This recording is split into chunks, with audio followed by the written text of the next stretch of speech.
କ୍ଷତ ଅନେକ କ୍ଷତ ମୋ ଦେହ ସାରା ଦେଖିପାରୁଛ ତ ଦେଖ ସେ କ୍ଷତର ଚିହ୍ନ ସବୁକୁ। ଏସବୁ କ୍ଷତ ଆପେ ସୃଷ୍ଟି ହୋଇନି, ସମୟ ସମୟରେ ମୋତେ କ୍ଷତାକ୍ତ କରାଯାଇଛି।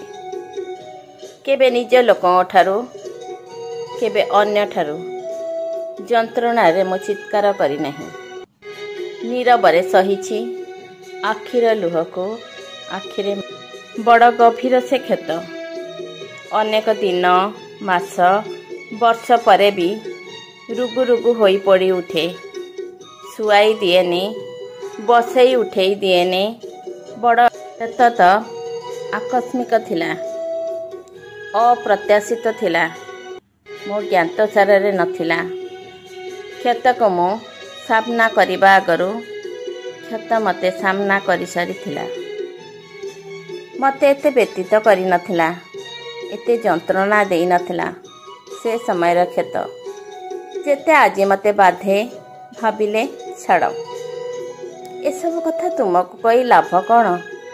ତୁମେ କ'ଣ ଭାବୁଛ ମଲମ ଲଗାଇ ଶୁଖିଯାଇଥିବା କ୍ଷତର ଚିହ୍ନ ଖୋଜୁଛ କି?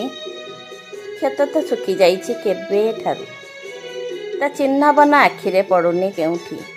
କେବଳ ଠା ଦିଠା ମୋ ମଥାର ଗୋଟେ କଳା ଦାଗ ବ୍ୟତୀତ ଆଉ ଦୃଶ୍ୟ ହେଉନି କ୍ଷତ।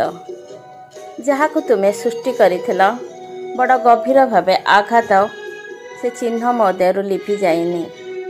ଏବେ ବି ଅଛି ଠିକ୍ ସେଇଦିନ ପରି ମୋ ଛାତି ତଳେ ଚିହ୍ନ।